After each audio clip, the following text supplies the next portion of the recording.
नमस्कार दोस्तों मैं अभिषेक कर्ण आप सभी का ऑनलाइन प्लेटफॉर्म पर स्वागत करता हूं और उम्मीद करता हूं कि आप सभी अपने घरों पर इस त्यौहार के दिन खुश होंगे और अच्छे होंगे।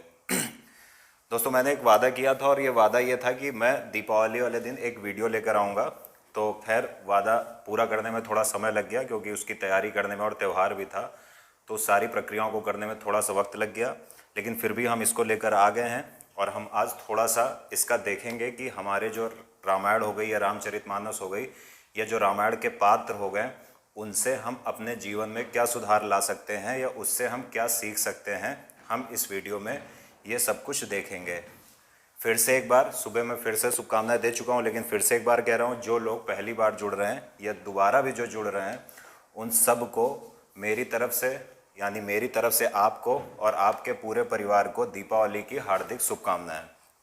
तो चलिए शुरू करते हैं आज का सेशन। हो सकता है थोड़ा लंबा हो जाए, क्योंकि बहुत ही बेहतरीन ढंग से हम इसको अपने प्रेजेंट से जोड़ने का प्रयास करेंगे, यानी जो हमारा पास्ट है या भूत है उसको वर्तमान से या प्रेजेंट से जोड़ने का प्रयास करेंगे और देखेंगे कि कैसे हम उससे कुछ सीख सकते हैं और बहुत कुछ सीख सकते हैं, कुछ नहीं बहुत कुछ उससे हम सीख सकते हैं। तो चलिए शुरू करते हैं। देखिए, अतिशय तिवारी नमस्ते भाई, Pratiksha Pandey good evening sir and wishing you are very happy, same to you, happy Deepawali प्रतीक्षा।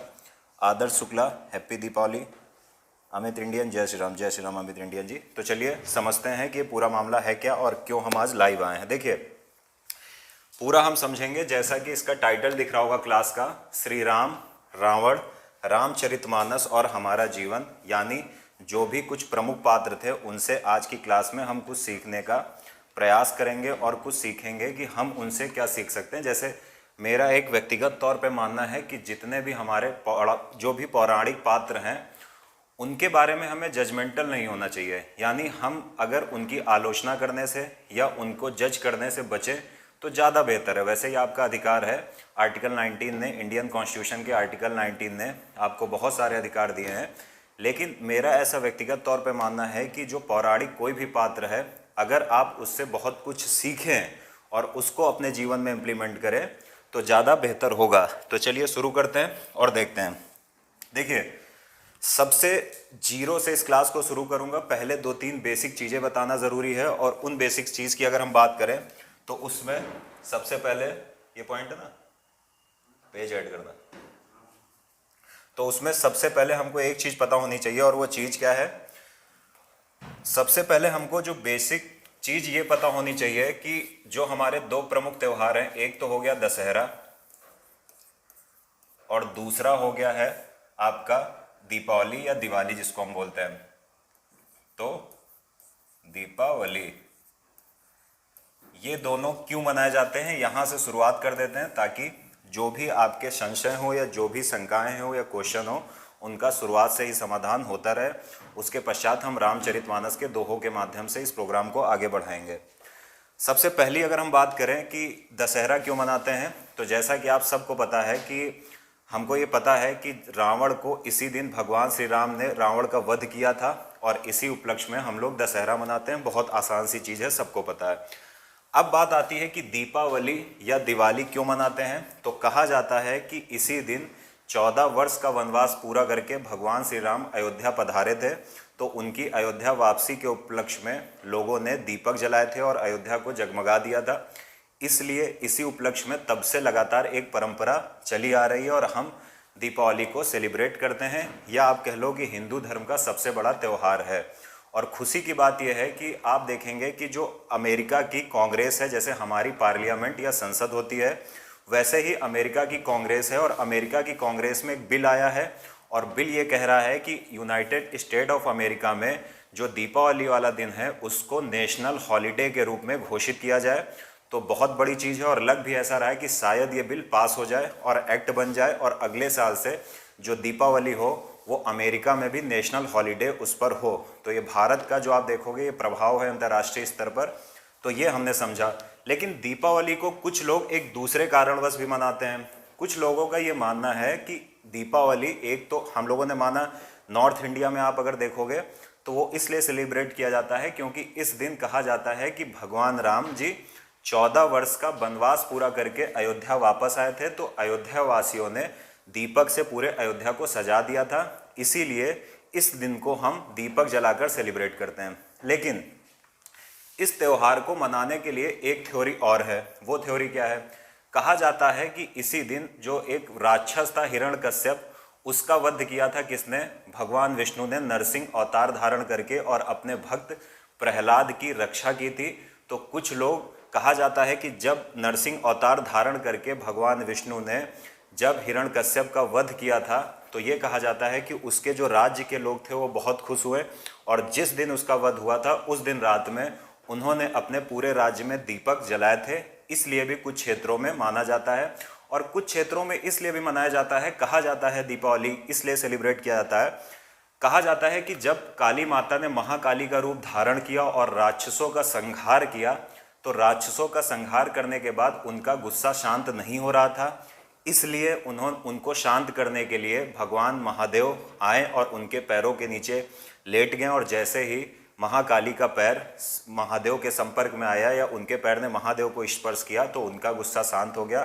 तो कुछ जगहों पर भारत में ये परंपरा भी है कि महाकाली का जो पूरा घटनाक्रम है, इसलिए भी दीपावली मनाया जाता है। लेकिन अगर मोटे तौर पर देखोगे तो भारत में सबसे ज़्यादा दीपावली किस लिए मनाया जाता है? क्योंकि कहा जाता है कि भगवान राम की इसी दिन 14 वर्ष का वनवास काटकर अयोध्या वापसी हुई थी। तो हमने पहली चीज़ समझ ली जो इस पूरे टॉपिक को समझने के लिए ज़रूरी है। अब हमको दूसरी चीज़ समझनी पड़ेगी, और दूसरी चीज़ ये है कि अगर हम बात करें रामायण की और दूसरी बात कर ले रामचरितमानस की,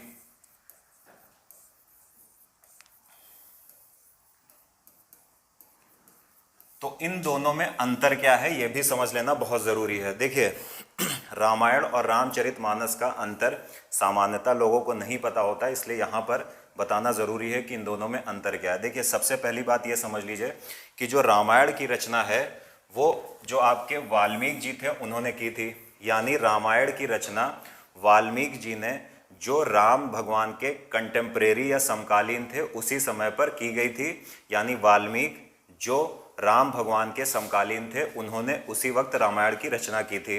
अब अगर हम रामचरितमानस की बात कर ले तो रामचरितमानस की रचना तुलसीदास जी ने की थी। किसने की थी? तुलसीदास जी ने। और तुलसीदास किसके समकालीन थे? तुलसीदास भारत में मध्यकाल में मुगल बादशाह अकबर के समकालीन थे। याद रखिएगा, तुलसीदास लगभग आज से आप ये समझ लो कि 500-600 वर्ष पहले एक मुगल बादशाह हुआ था, उसका नाम था अकबर, और उसके समकालीन थे तुलसीदास। तो तुलसीदास ने लगभग कहा जाता है 1573 से 1575 तक, यानी 2-3 वर्षों में रामचरितमानस की रचना की थी। तो सबसे इंपॉर्टेंट बात ये समझ लीजिए। दूसरी चीज अगर मैं बात करूं तो इसकी रचना वाल्मीकि ने की थी। अब अगर हम लैंग्वेज के स्तर पर देख लें तो जो आपकी रामायण दिखेगी ये आपको संस्कृत में दिखेगी। फिर बता रहा हूं कि रामायण संस्कृत भाषा में लिखी गई है। लेकिन अगर हम रामचरितमानस की बात कर लें तो रामचरितमानस को कुछ लोग कहते हैं, सबसे ज़्यादा लोग कहते हैं अवधी भाषा में, कुछ लोग कहते हैं कि इसमें कुछ भोजपुरी का भाव भी शामिल है, कुछ लोग कहते हैं कि इसमें बुंदेली भाषा के भी कुछ शब्द मिलते हैं। लेकिन व्यापक तौर पर अगर आप देखेंगे तो रामचरितमानस एक अवधी भाषा में लिखी गई रचना है। तो हमने पहली चीज़ क्या देखी कि दोनों के लेखक अलग हैं, और लेखक जिन्होंने लिखा है, अगर रामायण की बात कर लीजिए तो ये जो वाल्मीकि जी थे वो राम भगवान के समकालीन थे, और तुलसीदास राम भगवान के समकालीन नहीं थे, वो बहुत बाद की बात है। तुलसीदास जी अकबर के समकालीन थे। तो इस बात को याद रखिएगा। तीसरी सबसे इंपॉर्टेंट चीज़ ये आती है कि रामायण की तुलना में रामचरितमानस ज़्यादा लोकप्रिय है। यानी अगर आप इसकी पॉपुलैरिटी की बात करोगे तो ये थोड़ा सा कम है, थोड़ा क्या बहुत ज़्यादा कम है, और ये बहुत ज़्यादा है। इसका कारण क्या है? रामायण को संस्कृत भाषा में लिखा गया है, इसलिए आम लोगों की समझ से परे है। अगर आप संस्कृत की वर्तमान में बात कर लो तो कर्नाटक के केवल एक गांव को छोड़कर भारत में बहुत ज़्यादा संस्कृत कहीं नहीं बोली जाती है। लेकिन जिस भाषा में रामचरितमानस लिखी गई है वो अवधी भाषा में है, और अवधी भाषा भी ऐसी है कि अगर आपको समझ में भी ना आए, अगर आप गा ही रहे हो उसको तो सुनने में तब भी अच्छा लगता है। तो इसलिए एक बड़ा अंतर यह है कि रामायण जो है वो इतनी लोकप्रिय नहीं है। क्यों? क्योंकि इसमें यह घट है कि संस्कृत भाषा का प्रयोग हुआ है, रामायण संस्कृत भाषा में लिखी गई है, इसलिए लोग उसको पढ़ने में बहुत ज़्यादा सक्षम नहीं हो पाते हैं। कुछ गिने चुने लोग ही रामायण को पढ़ पाते हैं। और रामचरितमानस का जो पूरे भारत में सुबह सुबह पाठ होता है, लगभग सभी लोग इसको पढ़ लेते हैं। चौथी सबसे इंपॉर्टेंट बात है कि इन दोनों ग्रंथों में, जिससे हमें राम भगवान के जीवन के बारे में पता चलता है, तो इसमें सबसे बड़ा अंतर है कि कुछ घटनाओं में भी अंतर मिलता है। यानी कुछ घटनाएं ऐसी हैं जो सिर्फ रामायण में हैं, और कुछ घटनाएं ऐसी हैं जो रामायण के साथ साथ रामचरितमानस में भी हैं। तो चलिए समझते हैं। देखिए, एक ऐसी घटना है जो केवल किसमें है? रामचरितमानस में। जैसे कौन सी घटना है? अगर आपने रामायण देखा होगा तो वहां पर आपने एक प्रसंग देखा होगा, और प्रसंग क्या था कि जनकपुरी में जब भगवान राम जाते हैं और जनकपुरी का जो उपवन होता है, जो बगीचा होता है, वहां पर वो टहलने के लिए जाते हैं, और वहीं पर उनकी भेंट सीता माता से हो जाती है। और कहा जाता है कि सीता माता रामचरितमानस के अनुसार उस समय भगवान शिव से ये प्रार्थना करती हैं कि इन्हें ही हमारे पति देव, मतलब ऐसा कुछ करिए कि ये हमारे पति बन जाए, या इस प्रकार की वो कुछ डिमांड भगवान शिव से या महादेव से करती हैं। ये प्रसंग रामचरितमानस में है, रामायण में नहीं है। दूसरा, रामायण में एक प्रसंग की बात कर लीजिए आप। अगर रामायण के प्रसंग की बात करोगे तो यहाँ पर एक बहुत बड़ा प्रसंग ये है कि कहा जाता है कि जब राम और रावण के बीच युद्ध चल रहा था, तो इंद्र भगवान ने एक व्यक्ति को भेजा था, और उस व्यक्ति का नाम था मातली। यानी रामायण में एक ऐसा प्रसंग है जो रामचरितमानस में नहीं है। प्रसंग क्या है? कहा जाता है कि जब राम और रावण के बीच युद्ध चल रहा था, तो इंद्र भगवान ने एक व्यक्ति को भेजा था, उस व्यक्ति का नाम था मातली, और वो नीचे आया और उसने भगवान श्री राम को या प्रभु श्री राम को रावण के वध का उपाय बताया कि कैसे रावण का वध होगा। तो ये हमने समझा एक चौथा बड़ा अंतर। पांचवा सबसे बड़ा अंतर की हम बात करें तो जिन वाल्मीकि जी ने रामायण की रचना की है, वो भक्त नहीं थे राम के, वो राम के प्रशंसक थे और भक्त थे महादेव के। फिर बोल रहा हूं, जिन वाल्मीकि जी ने, यानी इन्होंने रामायण की रचना की है, ये आपके वाल्मीकि जी हो गए, इन्होंने रामायण की रचना की, तो ये भक्त थे महादेव के, राम के समकालीन थे और राम के प्रशंसक थे। और महादेव के कहने पर, यानी भगवान शिव के कहने पर, इन्होंने रामायण की रचना की। दूसरी तरफ अगर हम आ जाए रामचरितमानस की, तो यहाँ पर जो तुलसीदास जी थे वो राम के भक्त ही थे, और कहा जाता है कि महादेव ने इनसे सपने में आकर कहा कि आप रामचरितमानस की रचना कीजिए, और इसी रामचरितमानस की रचना के क्रम में भगवान हनुमान ने इनकी सहायता की थी। तो ये बात भी इंपॉर्टेंट है। ये दोनों में बहुत व्यापक तौर पर हमने अंतर समझ लिया। अगर ऐसे आप देखो तो रामायण का मतलब होता है राम का घर या राम का आंगन, और रामचरितमानस का अर्थ होता है कि राम के चरित्र का, मानस मतलब समुद्र, यानी राम के चरित्र का समुद्र सेम मतलब हुआ। और यहाँ पर राम का घर अर्थ थोड़े से अलग हैं, लेकिन जो इसमें व्याख्याएं हैं, जो इसमें दोहों के रूप में, चौपाई के रूप में जो भी प्रस्तुत किया गया है, आप उसमें देखोगे लगभग जो भी दोनों में जो एक मतलब बताया गया है राम के चरित्र के बारे में और बाकी सारे पात्रों के बारे में, तो लगभग एक जैसा बताया गया। हालांकि कुछ बड़े अंतर भी हैं जो हमने डिस्कस कर लिया है।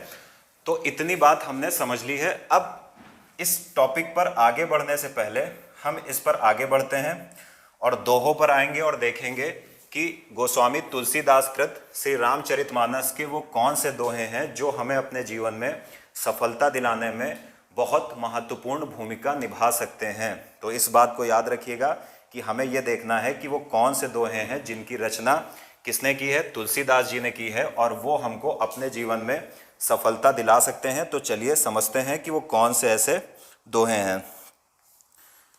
देखिए, सबसे पहले इस टॉपिक पर आने के लिए मैंने एक बात कही थी कि हम एक चीज़ देखेंगे कि इन पात्रों के जीवन से हमें क्या संकेत मिलता है या हम क्या सीख पाते हैं।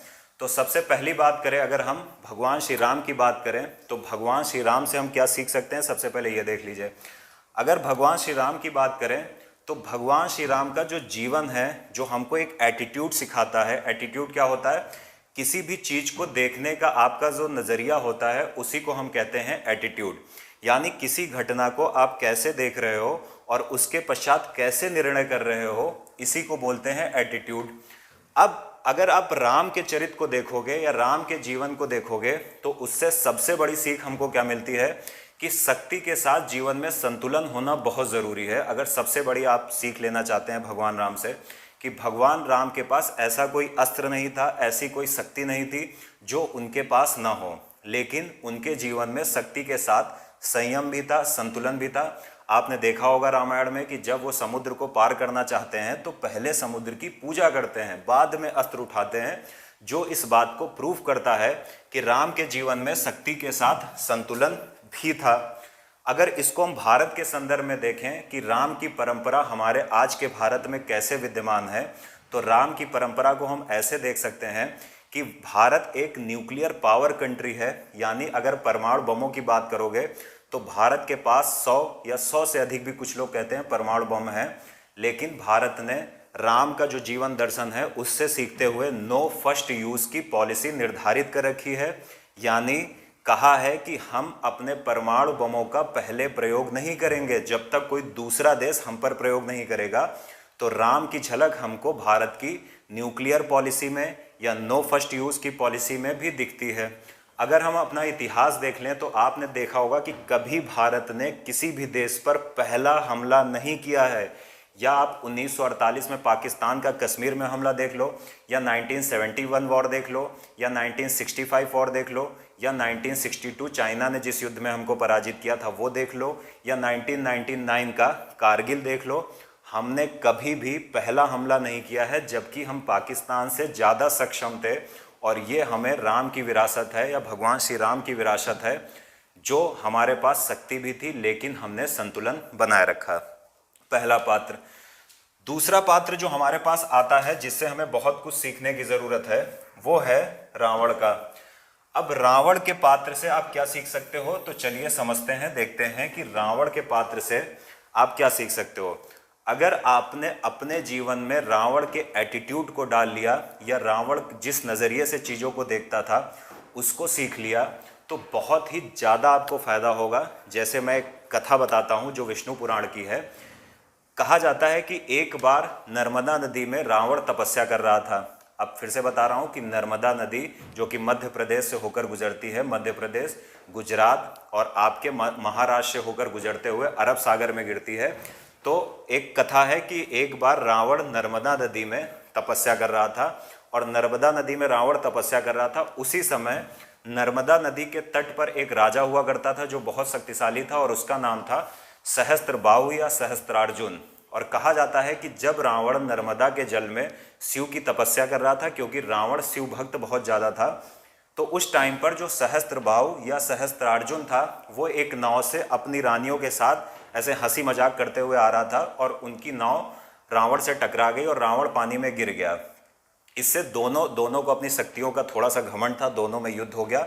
तो रावण का अगर आप वहाँ पर एटीट्यूड देखोगे, जो नर्मदा के तट पर या नर्मदा नदी में तपस्या करते हुए था, कि रावण अकेले खड़ा था और सहस्त्रार्जुन की पूरी फौज थी और वो स्वयं बहुत शक्तिशाली था और रावण अकेले उससे डायरेक्ट रावण ने अकेले उससे युद्ध करना शुरू कर दिया। तो रावण अकेला युद्ध कर रहा था और सहस्त्रार्जुन या सहस्त्रबाहु का राज्य भी था, वो खुद था और उसकी पूरी फौज भी थी। तब भी सब मिलकर रावण को पराजित नहीं कर पा रहे थे। बाद में सहस्त्रार्जुन या सहस्त्रबाहु ने रावण को कैद कर लिया या छल से कैद कर लिया। बाद में भगवान महादेव के कहने पर परशुराम जी ने रावण को 10 वर्ष की लगभग कैद के बाद छुड़ाया था। तो एटीट्यूड हमको क्या देखने को मिला कि एटीट्यूड कितनी भी बड़ी आपके सामने मुसीबत आ जाए, अगर आप एटीट्यूड अपना पॉजिटिव रखते हो या हाई रखते हो, देखने का नज़रिया मजबूत रखते हो, तो आप बहुत कुछ कर सकते हो। इसी तरह अगर आपसे रावण के जीवन का एक दूसरे प्रसंग की बात करूं तो कहा जाता है कि एक बार रावण ने महादेव की तपस्या की। तो महादेव तपस्या के बाद हाजिर नहीं हो रहे थे, क्योंकि रावण का जो माहौल था वो थोड़ा सा चैलेंजिंग, उसका जो भी नेचर था वो चैलेंज करने वाला होता था कि मैं देखता हूं कि महादेव कैसे नहीं आते हैं। तो महादेव ने क्या किया, महादेव भी रावण को बहुत ज़्यादा प्रेम करते थे क्योंकि बहुत बड़ा भक्त था महादेव का, और महादेव ने यहाँ तक कहा है कि रावण से बड़ा उनका कोई भक्त पैदा नहीं हुआ। तो कहा जाता है कि एक बार रावण ने महादेव की तपस्या की और महादेव ने मतलब महादेव अचानक से या जल्दी उपस्थित नहीं हुए हैं। तो रावण जब बहुत ही मतलब लंबी तपस्या कर चुका तो उसने 100% कर दिया कि मैं तब तक नहीं उठूंगा जब तक भगवान महादेव या भगवान शिव आ नहीं जाते हैं, और उसने खाना पीना सब छोड़ दिया। और कहा जाता है कि उसके पश्चात तब भी जब महादेव नहीं आए तो रावण ने फिर भी हार नहीं मानी, और रावण ने क्या किया, रावण ने अपने गर्दन काटकर चढ़ाना शुरू कर दिया। और कहा जाता है एक एक करके उसने अपनी 9 गर्दन या 9 सिर भगवान महादेव पर चढ़ा दिया। जब रावण अपना अंतिम सिर काटकर चढ़ाने जा रहा था तब भगवान महादेव प्रकट हो गए और उन्होंने पूछा कि मांगो, क्या मांगोगे। तो यहाँ पर विद्यार्थी जीवन में या स्टूडेंट लाइफ में जो सबसे बड़ी सीख है वो ये है कि हो सकता है कि आपका जो टारगेट हो वो बड़ा हो, मिल ना रहा हो सकता है कि आपको भी रावण की तरीके सिर काट कर चढ़ाना हो। मतलब यहाँ पर सिर काटने से ये मतलब नहीं कि आप अपना सिर काट कर चढ़ा दो, हो सकता है कि लंबा समय लग जाए, हो सकता है बहुत समर्पण मिल जाए या समर्पण देना पड़े, तो वो हमको रावण के एटीट्यूड से सीखना पड़ता है। दूसरी चीज़, जब महादेव प्रकट हुए तो महादेव ने रावण से कहा कि वरदान मांगो, क्या मांगोगे। तो नॉर्मल जो लोग होते हैं वो क्या वरदान मांगते हैं कि हमको ये शक्ति दे दो, हमको वहाँ का राज्य दे दो। रावण का जो वरदान था, रावण ने कहा है कि आप लंका चलिए और आप लंका में विराजिए और कैलाश पर्वत छोड़ दीजिए। अब आप देखिए कि एटीट्यूड क्या है देखने का। बाकी लोग भी तपस्या करते हैं, 2-4 शक्तियां लेकर चले जाते हैं या कुछ कहीं का राज्य लेकर चले आते हैं, लेकिन रावण का एटीट्यूड देखिए कि वो आ गया महादेव को ले जाने के लिए। तो एटीट्यूड बताता है कि आपका भविष्य कैसा होगा, एटीट्यूड निर्धारित करता है कि आप भविष्य में चीज़ों को कैसे देखेंगे, एटीट्यूड निर्धारित करता है कि आपको जीवन में कितनी सफलताएं मिलेंगी। तो इस बात को याद रखिएगा। तीसरा सबसे बड़ा कैरेक्टर आता है कि सीता माता को आप देख सकते हो। तो सीता माता के अगर हम चरित्र की बात करें तो एक छोटी सी घटना बताऊंगा कि जब सीता माता वन में गई और वन में वहाँ पर लौकुश का जन्म हुआ, तो कहा जाता है कि वन में कैसा जीवन होता है सबको पता है। वहाँ पर वो ऋषि वाल्मीकि के आश्रम में रह रही थी, फिर भी उन्होंने अपने बच्चों की परवरिश में शिक्षा पर विशेष ध्यान दिया। तो ये एक आप देखो कि एक प्रेरणा मिलती है कि हो सकता है कि आपकी आर्थिक हालात बहुत अच्छे ना हो, आपका समय बहुत अच्छा ना चल रहा हो, लेकिन अगर आप अपने बच्चों की या बुरे हालात में भी अपने बच्चों की शिक्षा को आगे रखोगे तो बेहतर होगा। तो सीता माता, बहुत सारे गुण हैं, गिनाना आसान नहीं है क्योंकि एक ऐसा कैरेक्टर है जिसमें सभी गुण भरे पड़े हैं, लेकिन एक अगर जो सबसे प्यारा मुझे गुण लगता है वो यही है। चौथा, अगर हम पात्र देखें तो लक्ष्मण जी की बात ना हो तो बेकार है। अब लक्ष्मण जी की अगर हम बात करें तो लक्ष्मण जी का जो चरित्र था वो त्याग से भरा हुआ है या भाई प्रेम से भरा हुआ है। तो लक्ष्मण जी के अगर हम चरित्र की बात करें तो आपको याद होगा कि जब राम भगवान वनवास गए तो वो पंचवटी पहुंचे, और पंचवटी कहाँ पर है, पंचवटी महाराष्ट्र के नासिक जिले में है। अब पंचवटी में एक उन लोगों ने कुटिया बनाई, यानी भगवान राम ने, लक्ष्मण ने, सीता जी ने, और उस कुटिया में राम भगवान और सीता माता रात में जब सोते थे तो लक्ष्मण जी सामने एक शिला था और उस पत्थर पर बैठकर क्या करते थे, उस पत्थर पर बैठकर उनकी रक्षा करते थे या निगरानी करते थे। अब उस चीज को, यानी जो लक्ष्मण जी का वो 14 वर्ष का जो त्याग है जो उन्होंने रातों में किया और जागते रहे अपने भैया और भाभी की रक्षा की, उसको मैथिली शरण गुप्त जी ने अपनी कविता में बहुत अच्छे से बांधा है। और उन्होंने इस संदर्भ में कुछ बांधा है कि जाग रहा या कौन धनुर्धर जबकि भुवन भर सोता है। तो मैथिली शरण जी गुप्त जी क्या कह रहे हैं कि ये कौन सा धनुर्धर है जो पूरी दुनिया जब सो रही है तब ये क्या कर रहा है, ये जाग रहा है। तो बहुत अच्छी कविता है। तो यहाँ पर इसको आगे भी पढ़िएगा तो पूरी एक कविता है, बहुत बेहतरीन कविता है। मैथिली शरण गुप्त जी ने लिखा है कि ये कौन सा ऐसा धनुर्धर है जो जब पूरी दुनिया सो रही है तब वो जाग रहा है। यानी आगे भी लिखा है इन्होंने कि भोगी कुसुमा युद्ध ऐसे करके कुछ है, तो वहाँ पर ये पूरा इनकी एक कविता है और उसमें इन्होंने बहुत अच्छा प्रसंग लिखा है। प्रसंग क्या है कि जब पूरी दुनिया सो रही है तब ये व्यक्ति कौन है जो सामने शिला पर बैठकर धनुष बाण हाथ में लिए किसी की रक्षा कर रहा है। ऐसा ये कौन व्यक्ति है जिसके अंदर ऐसा लग रहा है कि किसी राजसी परिवार से है और इसको किसी राज्य का राजा होना चाहिए था, लेकिन ये जंगल में अपना समय व्यतीत कर रहा है। और ये इस कुटिया में ऐसी कौन सी सोना चांदी या बहुमूल्य चीज है जिसकी ये रक्षा कर रहा है। तो ये मैथिली शरण गुप्त जी ने अपनी कविता में उतारा है। बहुत ही इंपॉर्टेंट कैरेक्टर है लक्ष्मण जी भी। तो लक्ष्मण जी से हमको क्या एटीट्यूड सीखने को मिलता है, हमको सीखने को मिलता है कि कभी कभी आपसे बहुत ज़्यादा त्याग मांगा जाता है या उम्मीद होती है कि आप त्याग करेंगे, तो कभी कभी आपको अपने पारिवारिक रिश्तों को बचाने के लिए या और बहुत सारे ऐसे रिश्ते होते हैं, जैसे ऑफिस में भी आपको कभी कभी बहुत ज़्यादा त्याग करना पड़ता है। यानी जैसे ऐसा हो सकता है कि ऑफिस में जब आप हो तो सारे लोग जा रहे हैं और आपसे कहें कि आप बैठो अभी, जब बाकी आपकी आज एक्स्ट्रा 5 घंटे की ड्यूटी है, क्योंकि जो व्यक्ति बाद में 5 घंटे देता था वो एब्सेंट है। तो कभी कभी आपको लक्ष्मण जी से कैरेक्टर से आपको ये सीखना पड़ेगा कि त्याग जीवन में बहुत ज़रूरी है। तो उम्मीद है ये आपने 4 कैरेक्टर के माध्यम से कुछ एटीट्यूड समझने का प्रयास किया होगा। चलिए आ जाते हैं हम अब अपने पहले दोहे पर। देखते हैं कि पहला दोहा आज का कौन सा है।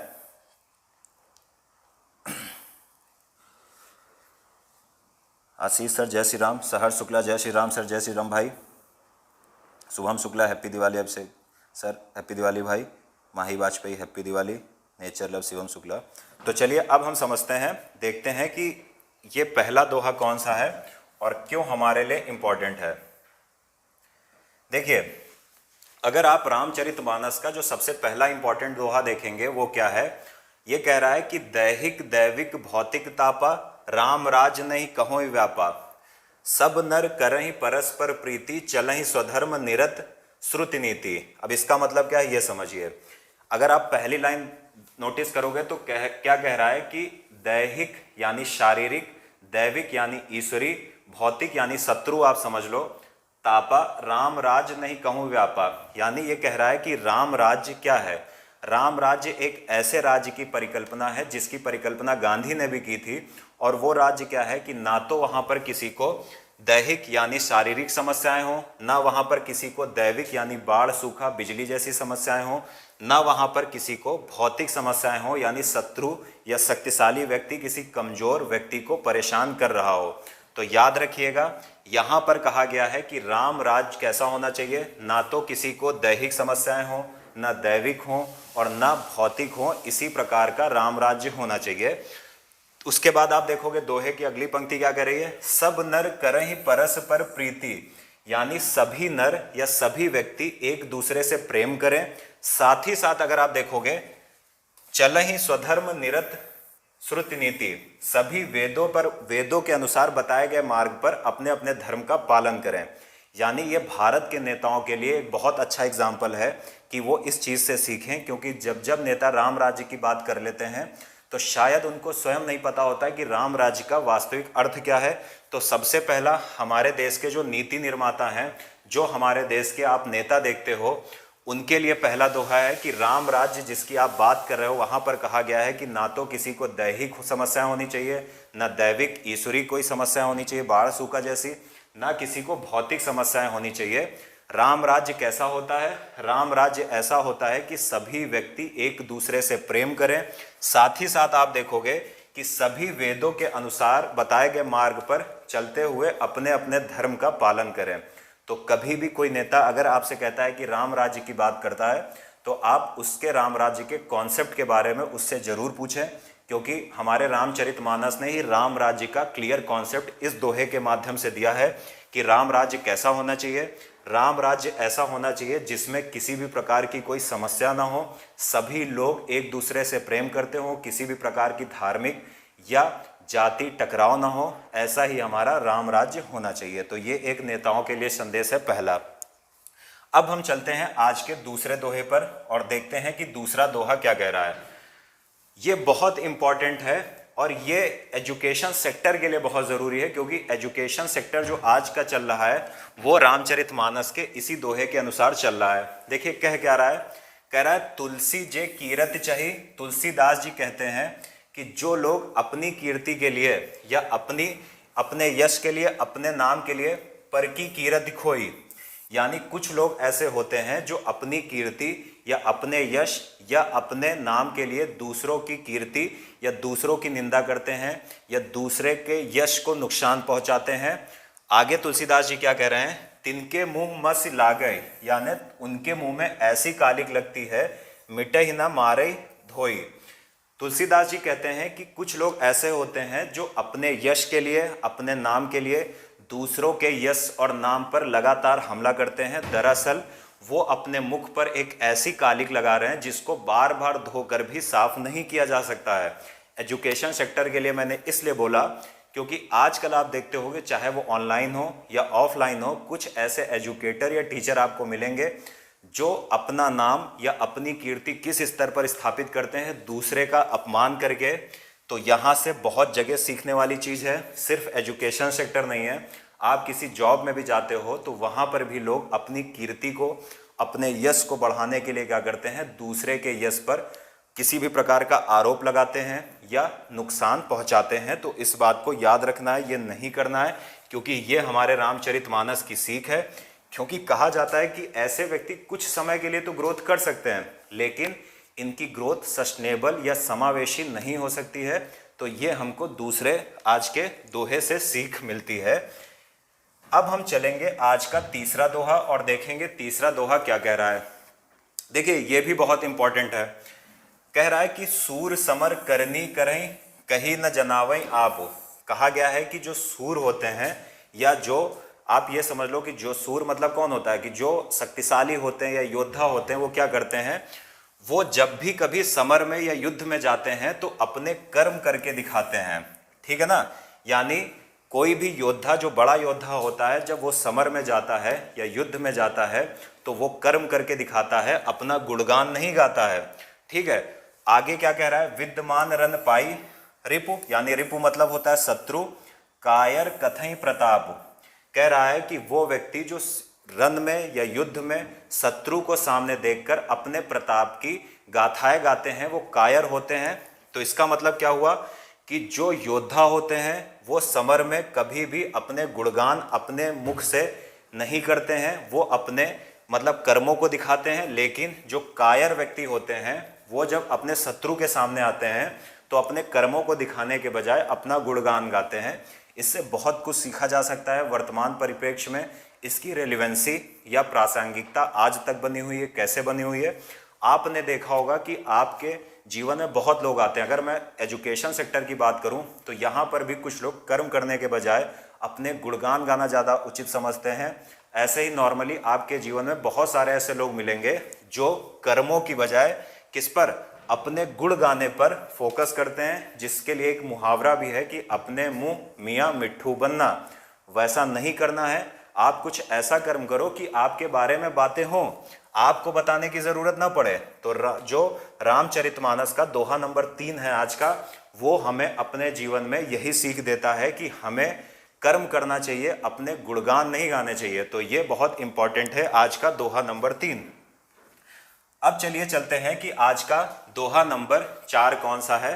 तो देखिए, कह रहा है सहज सुहृद गुरु स्वामी सिख, जो न करें सिर माने। यानी कह रहा है कि जो लोग भी गुरु की या स्वामी की सीख को, यानी ये दोहा क्या कह रहा है कि जो लोग भी गुरु की या स्वामी को सीख को स्वाभाविक तौर से जो लोग आपको सीख देते हैं, चाहे वो आपका गुरु हो या फिर आपका स्वामी हो, अगर उसकी सीख को सिर माथे पर नहीं चढ़ा लेते हैं तो आगे क्या कह रहा है, सो पछताई अघाई उर।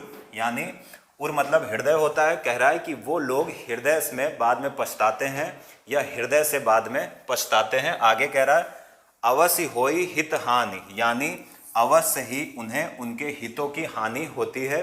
सिंपल शब्दों में इसका मतलब यह है कि अपने गुरु की, यानी अपना गुरु जो भी हो आपका, या फिर यहाँ पर एक टर्म यूज हुआ स्वामी की, जो भी वो सीख दे उसको स्वाभाविक तौर पर सिर माथे चढ़कर एक्सेप्ट कर लीजिए। क्योंकि अगर आपने गुरु की सीख को एक्सेप्ट नहीं किया तो पहली चीज क्या होगी कि आप जब भी अकेले बैठोगे तो आप हृदय में पछताओगे या हृदय से पछताओगे। और अगर गुरु ने कोई सीख दी है और आप उसको एक्सेप्ट नहीं करते हो तो अवश्य ही कुछ ना कुछ आप अपने हित की हानि कर बैठोगे। तो याद रखिएगा, अगर आपका गुरु या आपके माता पिता कोई भी आपको कोई सीख देते हैं तो उसको आराम से बैठकर चिंतन करिए, क्या इससे कुछ सीखा जा सकता है या नहीं सीखा जा सकता है। और अगर सीखा जा सकता है तो उसको अपने जीवन में उतारने का प्रयास करिए। ये एक प्रकार की सीख कह लीजिए, या सकारात्मक आलोचनाओं के बारे में भी बात की गई है। तो ये हमको आज का दोहा नंबर 4 सिखाता है। अब हम चलते हैं आज के दोहा नंबर 5 पर। ठीक है ना। बहुत ही बेहतरीन दोहा है।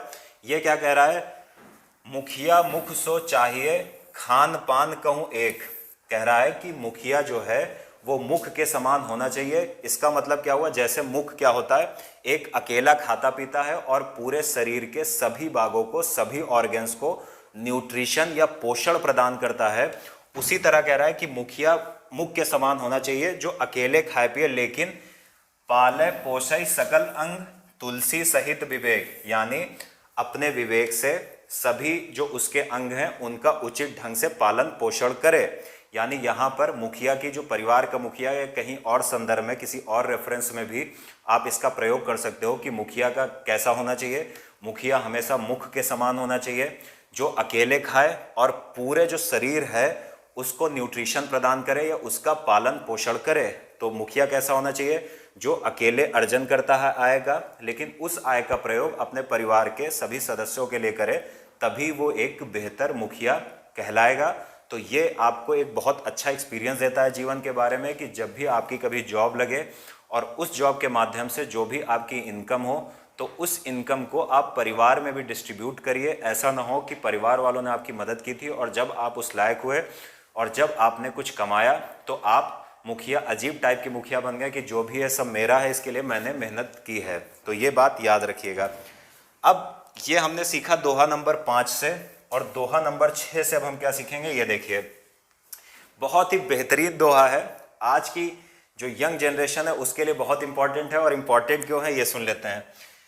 कह रहा है कि सचिव वैद गुरु तीन जो प्रिय बोलहि भय आस, यानी सचिव मतलब हो गया सेक्रेटरी या आप समझ लो मंत्री, वैद मतलब आपका डॉक्टर हो गया, गुरु मतलब आपका टीचर हो गया, एजुकेटर हो गया।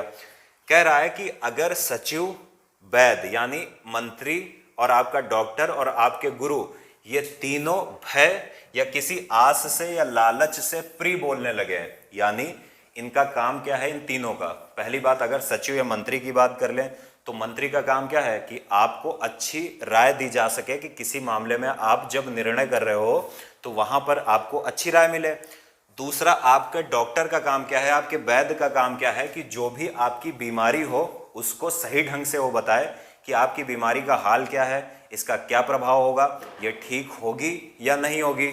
इसी तरह अगर तीसरा देखें गुरु, तो गुरु का काम क्या है, गुरु आपकी कमियों को, जैसे आप कोई सब्जेक्ट पढ़ते हो तो टीचर या एजुकेटर का ये उद्देश्य होना चाहिए कि वो आपके पॉजिटिव पॉइंट को भले ना बताए लेकिन निगेटिव पर लगातार हमला करता रहे और जिससे आप में सुधार हो। और यहाँ पर क्या कहा गया है इस दोहे में कि अगर सचिव, मंत्री, वैद्य या डॉक्टर या टीचर तीनों किसी भय से या किसी लालचवश प्रिय बोलने लगे हैं, यानी वो हमेशा आपकी तारीफ करें, यानी सचिव आप जैसा बोलो वैसा करें, साथ ही साथ अगर वैद्य, डॉक्टर आपको बीमारी बताए ना कि आप ठीक होगे या नहीं होगे, और तीसरा कौन सा है, गुरु, तो गुरु भी आपकी कमियों को ना बताए। तो आगे क्या कह रहे हैं तुलसीदास जी, इससे आपके राज्य की, आपके धर्म की, आपके शरीर की क्या होगी, तीन कर होई बेगई नाश। बेगई मतलब होता है शीघ्र ही। तो कह रहा है कि अगर सचिव, वैद्य और गुरु ये तीनों किसी कारणवश यानी भयवश या किसी लोभवश, लालचवश प्रिय बोलने लगे तो यकीन मानिए कि आपका राज्य का भी नाश हो जाएगा, आपके धर्म का भी नाश हो जाएगा और आपके शरीर का नाश भी शीघ्र ही हो जाएगा। तो इससे हम लोग बहुत कुछ सीख सकते हैं, खासकर स्टूडेंट। जैसे ही स्टूडेंट के लिए, अगर आप सचिव और वैद्य का तो इतना मतलब नहीं है, अगर आप सचिव हो, जैसे मान लिया कि आप सेक्रेटरी हो, तो आप अपने मंत्रालय के मंत्री को उचित परामर्श दीजिए। भले परामर्श थोड़ा सा कड़वा हो, उसकी परवाह नहीं करनी है, क्योंकि जो भी मंत्रालय पॉलिसीज़ बनाता है वो डायरेक्ट रूप से जनता को प्रभावित करती हैं। इसलिए मंत्री का या सेक्रेटरी का ये उद्देश्य है कि वो हमेशा उचित परामर्श दे, मंत्री प्रधानमंत्री को और सेक्रेटरी मंत्री को। दूसरा, डॉक्टर का भी ये, डॉक्टर ऐसा नहीं होना चाहिए कि उसको पता है कि किसी पेशेंट को 3rd स्टेज का कैंसर है और लगातार वो दवा देकर पैसे कमा रहा है, ऐसा नहीं होना चाहिए। होना कैसा चाहिए कि बता दे कि ये है भैया, ठीक नहीं होगा। तीसरा, गुरु कैसा होना चाहिए, जो लगातार आपकी कमियों को उजागर करे, ताकि जब आप रण क्षेत्र में या एग्जाम में उतरो तो वहां के सारे हमलों का या सारे क्वेश्चंस का समाधान कर सको या टैकल कर सको। लेकिन अभी ये जो तीसरी कंडीशन है, इसमें बड़ी समस्याएं हो गई हैं। समस्याएं ये हो गई कि जैसे ही गुरु कोई कमी बताता है तो स्टूडेंट झोला लेके किसी दूसरी कोचिंग में निकल जाता है। तो ये एक बहुत बड़ी समस्या है। तो ये याद रखिएगा कि गुरु वाला थोड़ा सा इम्प्लीमेंट करना टफ है, क्योंकि अगर आप किसी स्टूडेंट को ज़्यादा बोल दोगे तो झोला लाद के चल देता है, मोदी जी बन जाता है कि झोला लेके चल देंगे। खैर, तो यहाँ से हमको ये सीख मिलती है कि अगर ये 3 लोग अप्री बोल रहे हैं या ऐसा कुछ बोल रहे हैं जो हमको अच्छा नहीं लग रहा है, तब भी हमको सुनना चाहिए और उसको अपने जीवन में सुधारने का प्रयास करना चाहिए। तो ये हमारा हो गया दोहा नंबर 6। अब हम चलेंगे आज का दोहा नंबर 7। देखिए, कहा जा रहा है को न कुसंगति पाई नसाई। कह रहा है कौन ऐसा है जो कुसंगति को पाकर जिसका नाश नहीं हुआ है।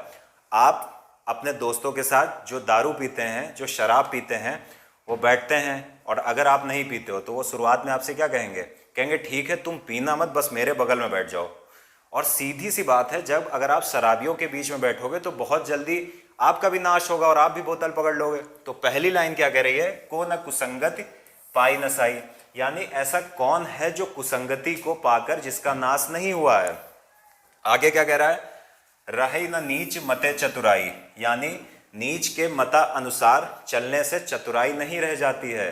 यानी ऐसा व्यक्ति जो एकदम नीच हो, नीच का मतलब यहाँ पर किसी जाति आधारित व्यवस्था से नहीं है, यहाँ पर जो नीच का मतलब है वो है ऐसा व्यक्ति जो दुष्ट प्रकृति का हो, जिसके अंदर दुष्टत्व भरा हो। तो यहाँ पर नीच का मतलब वही है।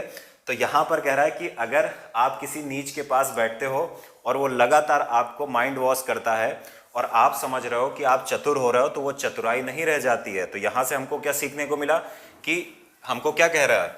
कह रहा है कि कुसंगति से बचिए, क्योंकि आपको हमेशा ये लगेगा कि कुसंगति से हम बच लेंगे, हम नहीं पिएंगे, दोस्त पी रहे हैं, हम बगल में बैठेंगे, नहीं छूएंगे।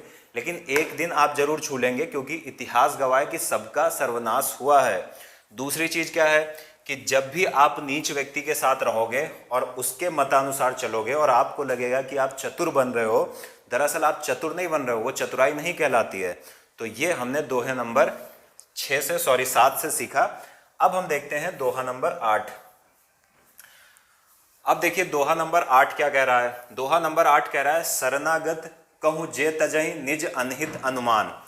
दोहा नंबर 8 कह रहा है कि अपनी शरण में आए हुए व्यक्ति को अपना अनहित अनुमान लगाकर अगर आप त्यागते हो, फिर कह रहा हूं अगर मान लिया कि आपके पास आप अपने द्वार पर खड़े हो और कोई व्यक्ति है या कोई लड़की है और उसको 2-4 गुंडे दौड़ा रहे हैं और रात का समय है। अब वो लड़की आती है और आपको देखती है तो कहती है मुझे बचा लो, आप अपने घर के अंदर मुझे ले लो, नहीं ये लोग मुझे मार डालेंगे। अब यहाँ पर क्या कह रहा है कि शरण में आए हुए व्यक्ति को अगर आप अपने अनहित का अनुमान लगाकर शरण नहीं देते हो, आप सोचते हो कि अगर हमने इस लड़की को अपने घर में रोक दिया तो गुंडे आएंगे, वो आपका नुकसान करेंगे। तो यहाँ पर आगे तुलसीदास जी क्या कहते हैं? ते नर पावर पाप में। वो नर जो शरण नहीं देता है अपने अनहित को जानकर, वो क्या है? पहली बात तो वो क्षुद्र है और पाप में ही है। तिन्हि बिलोकत हानि, उन्हें देखने मात्र से ही हानि हो जाती है। यानी अगर कोई व्यक्ति शरण में आए हुए व्यक्ति को यानी शरण नहीं देता है, क्यों नहीं देता है? क्योंकि उसको एक डर होता है कि इससे उसकी हानि होगी। तो यहाँ पर तुलसीदास जी कह रहे हैं कि वो व्यक्ति क्षुद्र है, पापमयी है और उसको देखने भर से ही जो व्यक्ति उसको देख लेता है उसकी हानि हो जाती है। तो बहुत इंपॉर्टेंट, इसको आप इंप्लीमेंट कर सकते हो कि अगर आप किसी ज़रूरतमंद की जो आपकी शरण में आया हो, कोई गरीब हो या इस प्रकार कोई किसी को मार पीट रहा हो और आपसे अगर जो मार खाने वाला व्यक्ति है वो आपसे कहे मुझे बचा लो, तो कोशिश करिए उसकी शरण दी जाए और उसकी रक्षा की जाए। तो ये हमने दोहा नंबर 8 से देख लिया। अब हम थोड़ा सा मैं पानी पी लेता हूँ, फिर उसके बाद आगे बढ़ते हैं। देखिए ये हमने दोहा 8 से सीखा। अब हम देखेंगे कि दोहा नंबर 9 क्या कह रहा है।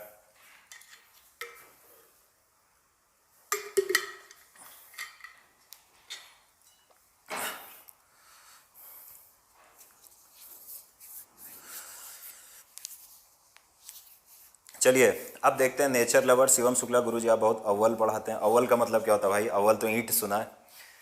तो चलो भाई इसको अब देखते हैं। दोहा नंबर 9 क्या कह रहा है? दया धर्म का मूल है, पाप मूल अभिमान, तुलसी दया न छाड़िए जब लग घट में प्राण। कह रहा है कि जो दया है वो आपको धर्म की ओर ले जाती है, या दया ही आपके धर्म का मूल है। अगर आप लगातार दया करते रहोगे तो आप धर्म के रास्ते पर चलते रहोगे। यानी आप दया को ऐसे समझ सकते हो कि अगर एक छोटा सा एग्जांपल लेते हैं कि आप किसी जीव पर दया नहीं दिखाते, उसको मार देते हो, तो इसका मतलब क्या है कि आप धर्म के रास्ते पर नहीं चल रहे हो। इसको बहुत चीज़ों से, इसके बहुत सारे डायमेंशन से मैं एक एग्जाम्पल दे रहा हूँ। दूसरी चीज़ क्या कह रहा है कि पाप का जो मूल है वो आपका अभिमान है, यानी आपका जो अभिमान है वो आपको पाप के रास्ते ले जाता है, आपको पाप के मार्ग चलने की ओर प्रेरित करता है। याद रखिएगा, अभिमान से बचिए, घमंड से बचिए, क्योंकि घमंड हमेशा किसी व्यक्ति को अभिमान के रास्ते पर ले जाता है। सॉरी, अभिमान आपको हमेशा पाप के रास्ते पर ले जाता है। इसको कैसे सोचते हैं, इसको ऐसे देख सकते हैं कि मान लिया कि आप क्लास में फर्स्ट आते हैं और आपको इस बात का घमंड हो गया। अब कोई नया बच्चा आया या पहले से जो बच्चे मौजूद हैं उसमें किसी ने बहुत ज़्यादा मेहनत की और वो फर्स्ट आ गया। अब आपको अभिमान था और आपका अभिमान टूट गया। और अब आप क्या करेंगे, अपने अभिमान के टूटने पर आपको ये फील होगा कि आपका नुकसान हो गया है या आपकी बेइज्जती हो गई है। तो हो सकता है आपके मन में ये बात आ जाए कि क्यों ना इस स्टूडेंट की कॉपी चुरा कर फाड़ के फेंक दें, या क्यों ना जब ये स्टूडेंट जीने से उतर रहा हो तो इसको धक्का दे दें। तो इस प्रकार से आप पाप के रास्ते पर निकल जाओगे। आगे क्या कह रहा है, तुलसीदास जी कहते हैं, तुलसी दया न छाड़िए जब लग घट में प्राण। कह रहे हैं तुलसीदास जी कि जब तक आपके शरीर में प्राण है तब तक प्लीज दया मत छोड़िए, दया करते रहिए। क्योंकि दया अगर आप लगातार करते रहेंगे तो इसका मतलब क्या होगा कि आप धर्म के रास्ते पर चल रहे हैं। क्यों? क्योंकि धर्म का मूल दया ही है। आप दया करते रहोगे, आप धर्म के रास्ते पर आगे बढ़ते रहोगे। लेकिन जैसे ही आप क्या करोगे, अभिमान करोगे, वैसे ही आप पाप के रास्ते पर निकल जाओगे। इसलिए घमंड नहीं करना है। आप कितने भी पढ़ाकू हो, आप क्लास में कितने भी नंबर ला रहे हो, आप कितने ज़्यादा पैसे वाले हो, आप शरीर से कितने ही हष्ट पुष्ट बलवान हो, हमेशा याद रखिए कि हमेशा क्या करना है, हमेशा आपको दया दिखाना है, तभी आप धर्म के रास्ते पर चल पाओगे। आगे देख लेते हैं, आगे क्या कह रहा है। दोहा नंबर 10 है, तुलसी देख सुबेसी। ये बड़ा अच्छा सा आज की परिस्थितियों में आप लोग स्टूडेंट लाइफ में बहुत अच्छे से इसको समझ सकते हैं। देखिए क्या कह रहा है, कह रहा है कि तुलसीदास जी कहते हैं देख सुबेस, यानी किसी सुंदर को देखकर भूले ही मूढ़ न चतुर नर। कह रहे हैं कि किसी सुंदर व्यक्ति को देखकर केवल मूर्ख ही नहीं बल्कि चतुर नर या चतुर लोग भी धोखा खा जाते हैं।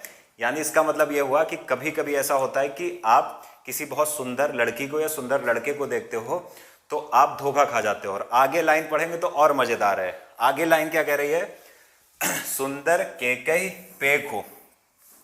पेखु मतलब सुंदर पक्षी भी होता है। वचन सुधा सम असन अहि, यानी इसका मतलब क्या हुआ, कह रहा है कि सुंदर केकई पेखु वचन सुधा सम असन अहि, यानी यहां पर कह रहा है कि जिस प्रकार से सुंदर केकई पेखु मतलब मोर के वचन सुधा या अमृत के समान होते हैं, लेकिन असन अहि, अहि मतलब होता है सर्प और असन मतलब होता है भोजन। यानी जिस प्रकार से मोर के जो वचन होते हैं वो अमृत के समान होते हैं, लेकिन वो सांप को खा जाता है। तो यहां पर क्या कहा जा रहा है, तुलसीदास जी समझाने का प्रयास क्या करते हैं। तुलसीदास जी कह रहे हैं कि सुंदरता को देखकर केवल मूर्ख ही नहीं बल्कि बहुत ही बुद्धिमान व्यक्ति भी धोखा खा जाते हैं। और कैसे कह रहे हैं, इसका एग्जाम्पल बड़ा अच्छा दिया है कि जैसे मोर आपको बहुत सुंदर दिखता है, मोर की वाणी एकदम लगेगा आपको अमृत के समान है, लेकिन वो सांप को खा जाता है। तो याद रखिएगा, सुंदरता से अपने आप को बचाइए, अपने समाज को बचाइए। और ध्यान रखिए कि अगर आप स्टूडेंट लाइफ में हैं तो इस सुंदरता के मायाजाल में पड़ने से बचिए, क्योंकि ये आपको गलत रास्ते पर ले जा सकती है या आपको सांप बनाकर मोर के मुख में ले जा सकती है। तो याद रखिएगा, आप सांप मत बनिए। मुझे पूरा यकीन है कि आप लोग बुद्धिमान हैं और आप सांप नहीं बनेंगे। आप ऐसे मोर से, ऐसे मोरनियों से बचेंगे जिनके वर्ड जो होते हैं वो अमृत के समान होते हैं और वो खा जाते हैं सांप को। तो उससे बचना है, बहुत बड़ी सीख देता है ये दोहा। तो याद रखिएगा, ये बहुत इंपॉर्टेंट दोहा है। अच्छा, अव्वल शिवम शुक्ला जी कह रहे हैं अव्वल गांव में यूज़, मतलब बहुत अच्छा। अच्छा, थैंक यू भाई। तो ये उम्मीद है आप लोग समझ पाए होंगे इस वाले को। इसका मतलब ये हुआ कि हमेशा बच कर रहिए मोर से, यानी जो बहुत सुंदर दिखता हो और बहुत सुंदर बोलता हो, तो उससे सावधान रहना है, क्योंकि अक्सर आप धोखा खा जाते हैं। तो ये हमने देख लिया कौन सा, दोहा नंबर 10। अब आ जाते हैं 11 पर। 11 क्या कह रहा है, रिपु तेजसी अकेल अपि लघु करि गनिह न ताहु। ये कह रहा है कि रिपु मतलब होता है शत्रु या दुश्मन। कह रहा है कि अगर शत्रु आपका तेजस्वी है और अकेला भी हो जाता है युद्ध में, तो कभी भी उसको आप कम करके मत आंकिए। याद रखिए कि कभी आपका शत्रु अगर वो तेजस्वी है और अकेला हो जाता है तो उसको कम करके ना आकिए। और इसका बहुत अच्छा एग्जाम्पल दिया है, कहा है आजहु देत दुख रवि ससई सिर अवशेषई राहु। कह रहा है जिस प्रकार से राहु का सिर्फ गर्दन बची है और वो गर्दन आज तक रवि मतलब सूर्य और शशि मतलब चंद्रमा, चंद्रमा को आज तक दुख देती है। तो याद रखिएगा कि आपका शत्रु अगर ताकतवर है, तेजस्वी है और वो अकेला भी हो तो उसकी फौज समाप्त हो चुकी हो तो कभी भी उसको कमजोर नहीं समझना चाहिए। कमजोर क्यों नहीं समझना चाहिए? आगे कहा गया है क्योंकि राहु है, राहु की सिर्फ गर्दन बची है। भगवान विष्णु ने काट दी थी गर्दन जब समुद्र मंथन में अमृत निकला था। तो वहां पर आप देखोगे कि कह रहा है कि वो राहु आज तक सूर्य और चंद्रमा दोनों को दुख पहुंचाता है। तो याद क्या रखना है कि राहु क्या करता है? दुख पहुंचाता है। अब इसको अगर आप अपने जीवन में जोड़ना चाहो तो आप इसको कई चीज़ों से जोड़ सकते हो। अगर मैं पढ़ाई की बात करूँ ज़्यादा बेहतर है।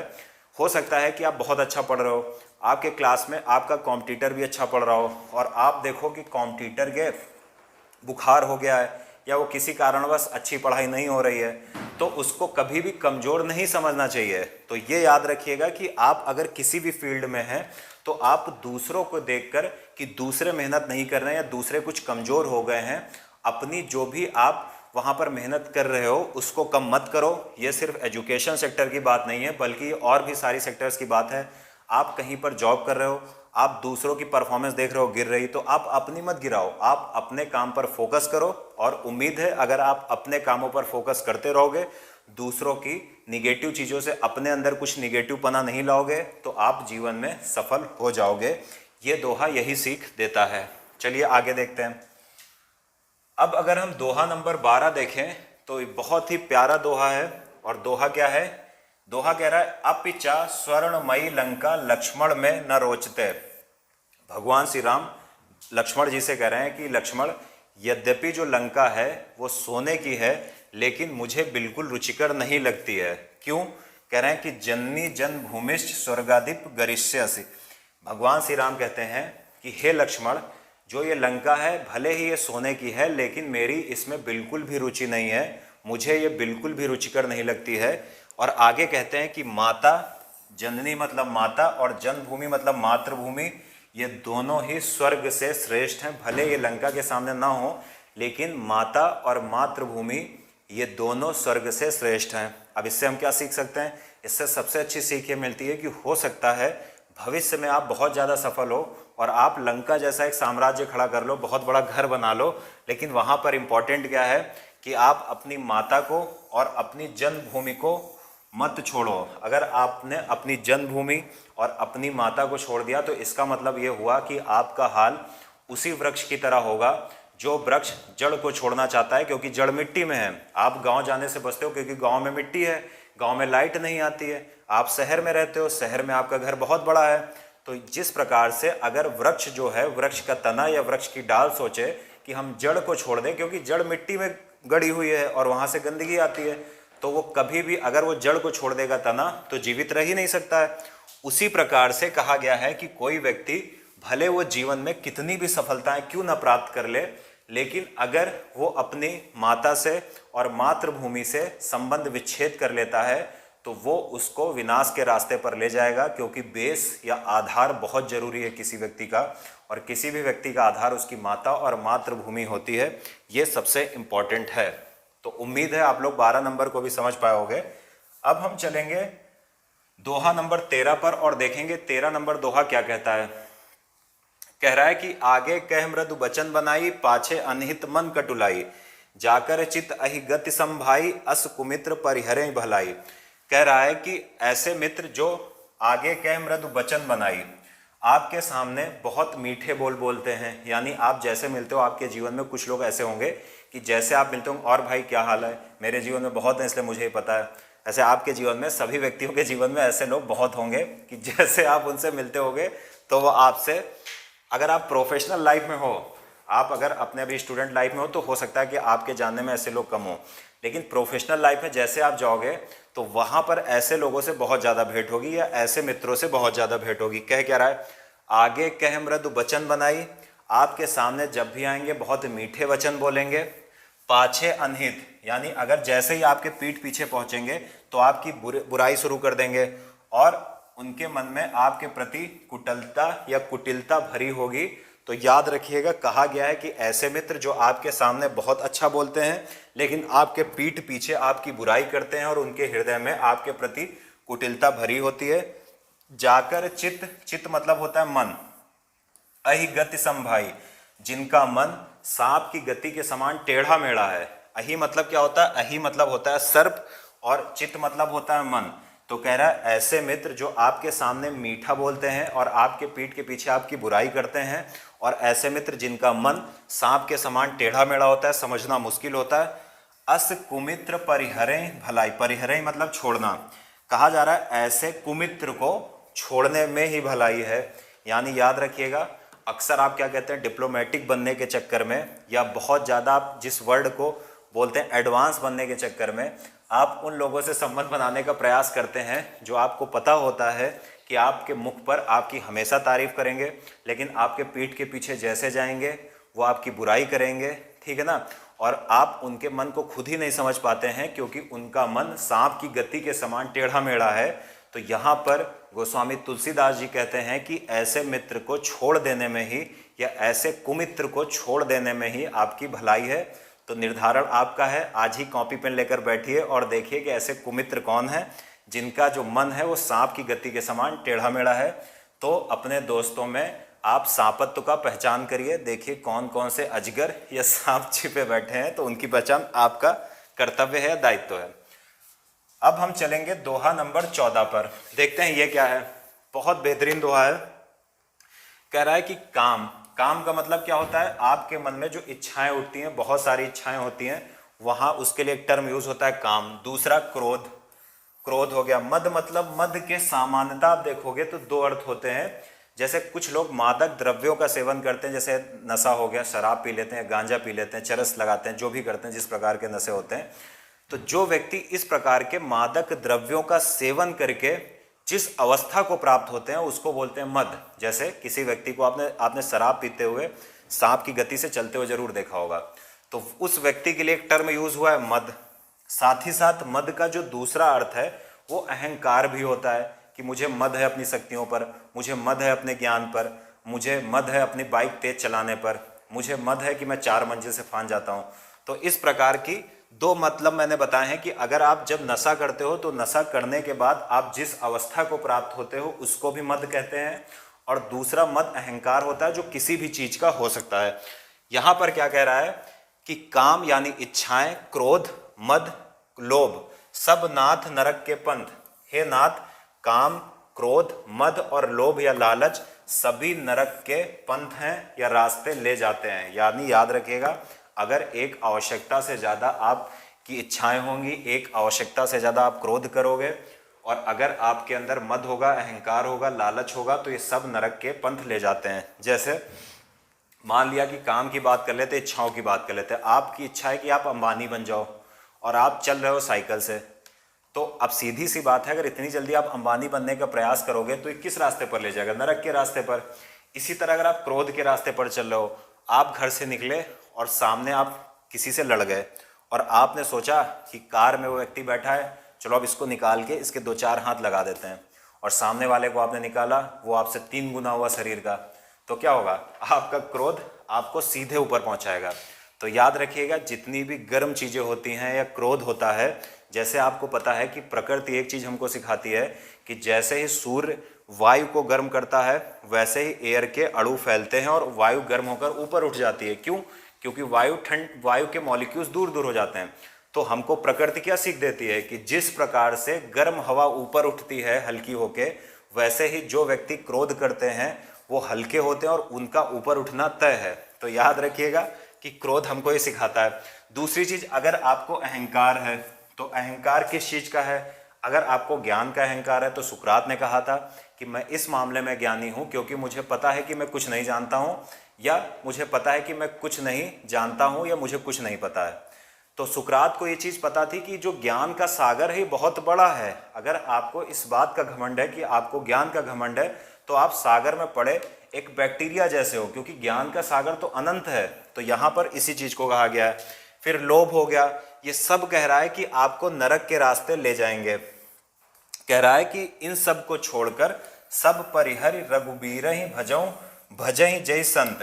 कह रहा है कि इन सब को छोड़कर, यानी काम, क्रोध, मद, लोभ, इन सब को छोड़कर क्या करना चाहिए आपको?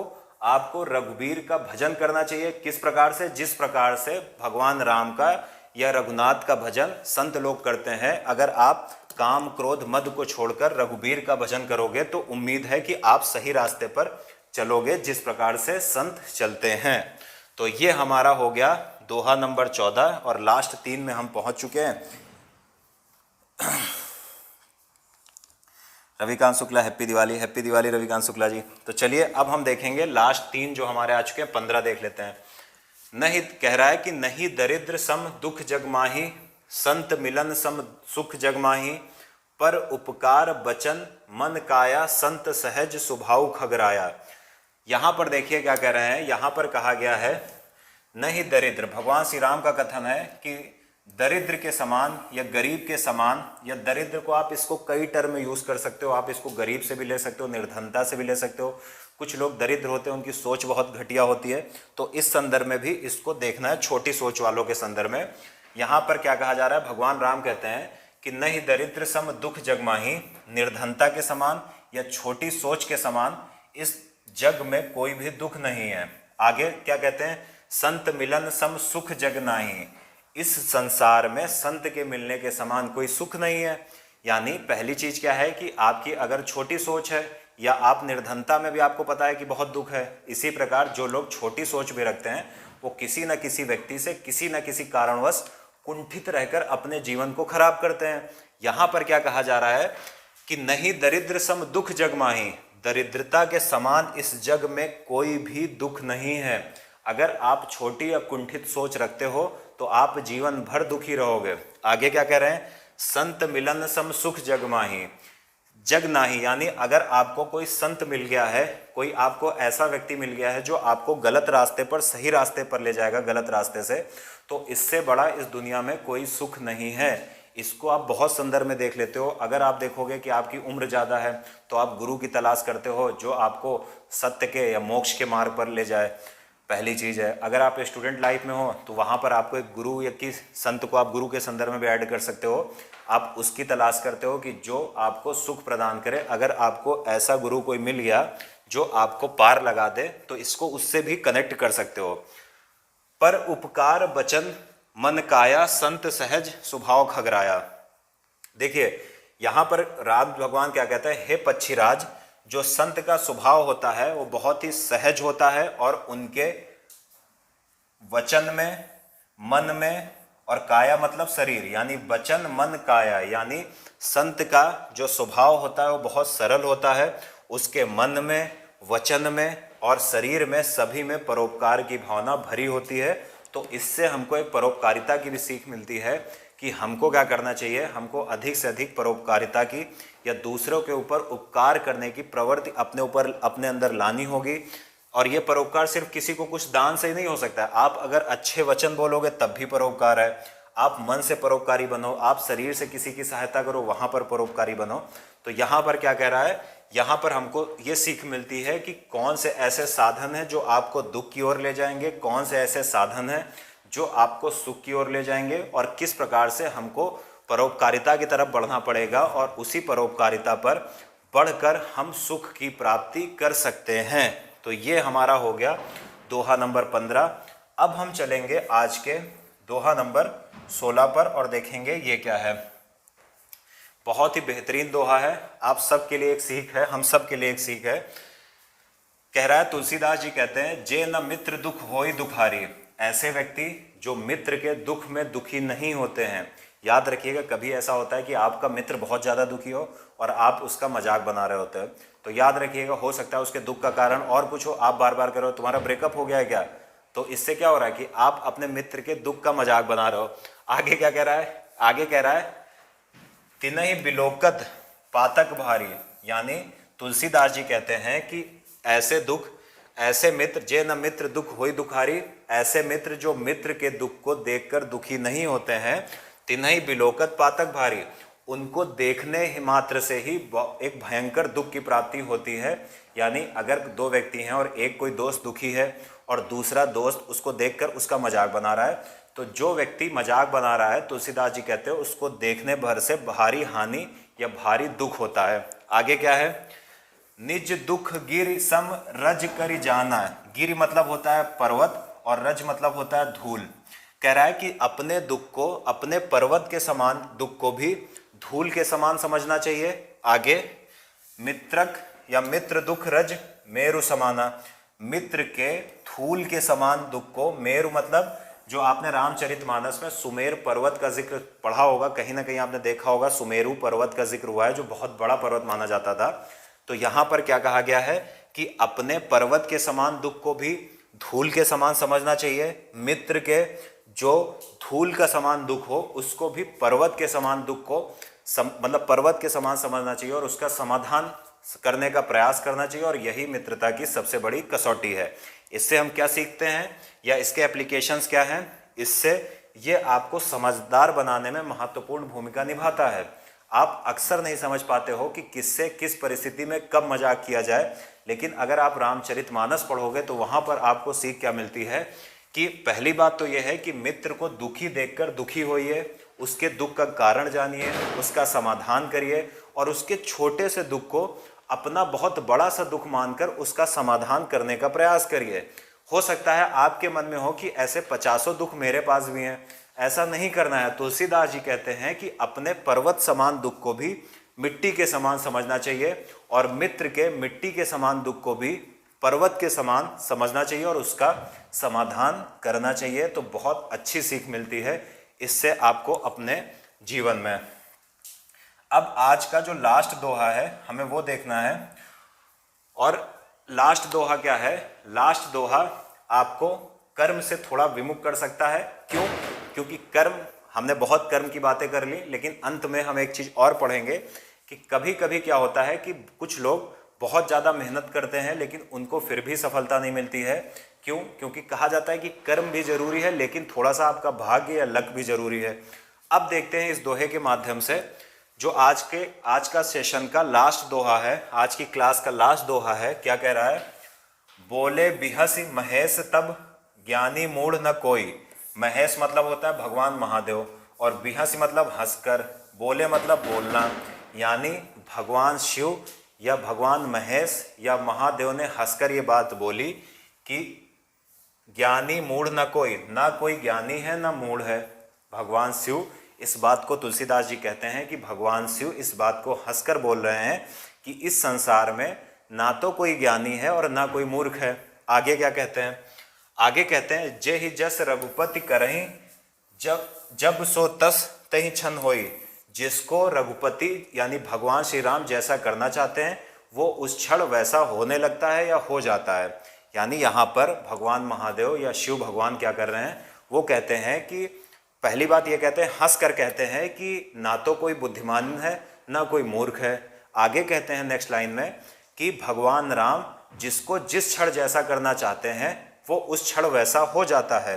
तो यहाँ पर अगर आप इसको पर्सनल लाइफ से जोड़ना चाहते हो तो आप ऐसे जोड़ सकते हो कि हो सकता है कि आप बहुत ज़्यादा कर्म कर रहे हो और बहुत ईमानदारी से कर्म कर रहे हो और आपको सफलता ना मिल रही हो, तो ये दोहा आपको सहानुभूति प्रदान करेगा। क्योंकि इस दोहे में भगवान शिव ये बात कहते हैं कि ना कोई ज्ञानी है ना कोई मूढ़ है। जय जस रघुपति करें सब, जय जस रघुपति करें जब सो तस तहि छन होई। जिसको रघुपति जिस क्षण जैसा करना चाहते हैं वो उस क्षण वैसा हो जाता है। यानी अगर रघुपति चाहते हैं बुद्धिमान हो जाए तो बुद्धिमान हो जाता है, अगर चाहते हैं मूर्ख हो जाए तो मूर्ख हो जाता है। तो हम अगर सीखते हैं तो हम क्या सीख सकते हैं? इसको इम्प्लीमेंट करते हैं थोड़ा सा अपनी लाइफ में, थोड़ा सा घुमा के हम ये सीख सकते हैं कि हो सकता है हम अपना 100% एफर्ट डाल रहे हों या अपनी 100% मेहनत डाल रहे हों, लेकिन हमको कुछ सफलता ना मिल रही हो। तो सारी चीज़ें या सारे जो सफलता के सूत्र होते हैं वो हमारे हाथों में नहीं होते हैं। कुछ ऐसी चीज़ें हैं जो हमसे भी परे हैं, वो भी हमारे भाग्य को, हमारी किस्मत को, हमारी सफलता को निर्धारित करती हैं। जब आपका कर्म और आपका भाग एक प्रकार का कॉपरेशन स्थापित करेंगे, समन्वय स्थापित करेंगे, तब आप सफलता के मार्ग की ओर निकल पड़ोगे।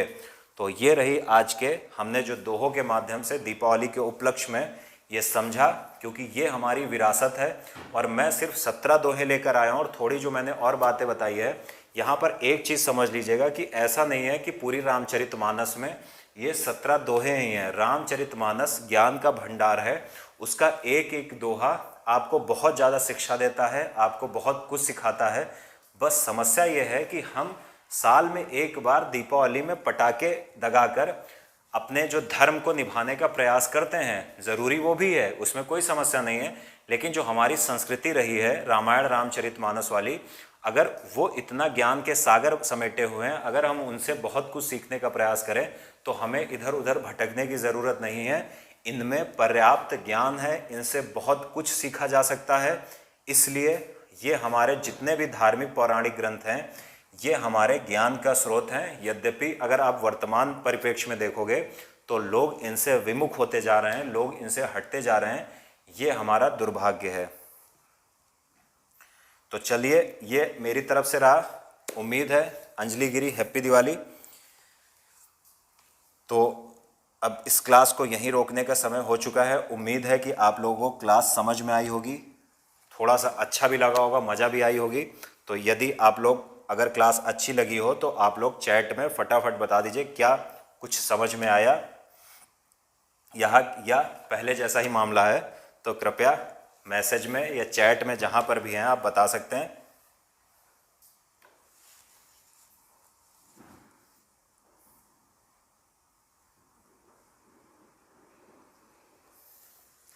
जितने भी लोग इस टाइम लाइव हैं वो फटाफट बताएं क्या उनको कुछ समझ में आया, क्या अपने जीवन में कल से आप रामचरितमानस के ज्ञान को इम्प्लीमेंट करेंगे।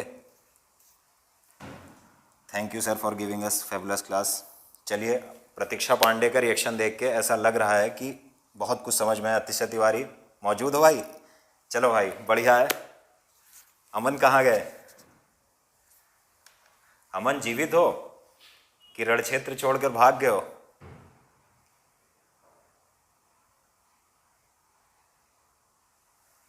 हाँ, तो अतिशय भाई समझ में आया तो इसको अपने जीवन में इम्प्लीमेंट भी करो। बहुत कुछ सीखा जा सकता है, तो हमें उस पर चर्चा करने से अच्छा कि कितना ऑथेंटिक है, अगर हम सीखें तो ज़्यादा बेहतर है। और मेरा ऐसा व्यक्तिगत तौर पे मानना है, सबके पास ये अधिकार है मुझसे असहमत होने का। मुझे ऐसा लगता है कि किसी भी जो पौराणिक हमारी कथाएं हैं, जो हमारा इतिहास है, जो हमारी संस्कृति है, उस पर जजमेंटल होने के बजाय जितना कुछ सीख सकते हैं वो ज़्यादा अच्छा है। अगर हम प्रत्येक कैरेक्टर से थोड़ा थोड़ा भी ले लेंगे, अपना भला हो जाएगा। अतिशय तिवारी ट्राई करेंगे सर? पता नहीं सर। चलो भाई, ट्राई करो, ज़रूरी है, ट्राई करना बहुत ज़रूरी है। और इसको अपने जीवन में उतारने का प्रयास करो, तो हो सकता है कि मैं भी उतारने का प्रयास करूँगा। ऐसा नहीं कि मैं आप ही लोगों से कह रहा हूँ, हम लोग अच्छे इंसान बनकर सामने आएंगे। तो चलिए, कुछ लोग ऐसे हैं जो शायद लाइव हैं लेकिन रिप्लाई नहीं करना चाह रहे हैं, तो यहीं पर इस क्लास को रोकते हैं। वो उनका आर्टिकल 21 में राइट टू प्राइवेसी था। सुप्रीम कोर्ट ने पुट्टा स्वामी केस में 2018 में कहा था कि राइट टू प्राइवेसी है। तो कुछ लोग ऐसे भी हैं जो लाइव चैट में हैं लेकिन रिप्लाई नहीं कर रहे हैं, तो वो उनका राइट टू प्राइवेसी है, हम उसका पूरा सम्मान करते हैं। हम आपके निजता के अधिकार पर बिल्कुल भी उंगली नहीं उठाएंगे और हम उसका सम्मान करेंगे। आप लाइव रहें, रिप्लाई ना करें, यह भी मेरा सौभाग्य है।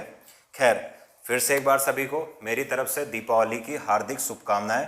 अपना ध्यान रखिए, अपने परिवार का ध्यान रखिए, और ऐसा कोई भी कृत्य ना करिए जिससे आपको समस्याएं हों, आपके परिवार को समस्याएं हों, आपके समाज को समस्याएं हों, आपके राज्य को समस्याएं हों और आपके राष्ट्र को समस्याएं हों। तो सबसे बेहतर तरीका है बेहतर जीवन जीने का कि अपने आचरण को नियंत्रित करिए। तो मिलते हैं कल फिर किसी क्लास में। कल शायद क्लास करंट की ना हो, लेकिन फिर अगले दिन से करंट क्लास स्टार्ट हो जाएगी और ऐसी वीडियो जब भी कोई बड़ा त्यौहार आएगा तो मैं बनाता रहूँगा। तब तक के लिए नमस्कार, जय हिंद। अपना ध्यान रखिए, अपने माता पिता का भी ध्यान रखिए।